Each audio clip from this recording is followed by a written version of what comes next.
to the reason that we're all here, ladies and gentlemen.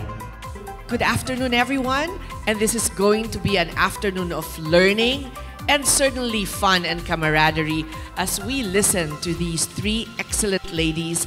Now, it is predicted that there are 10 mega trends, that will be impacting all of us in the design world, but also in terms of our everyday life, and that is what I want to share.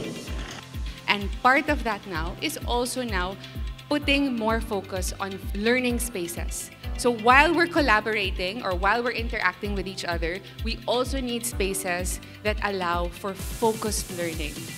So the key really here is to minimize waste and to conserve energy.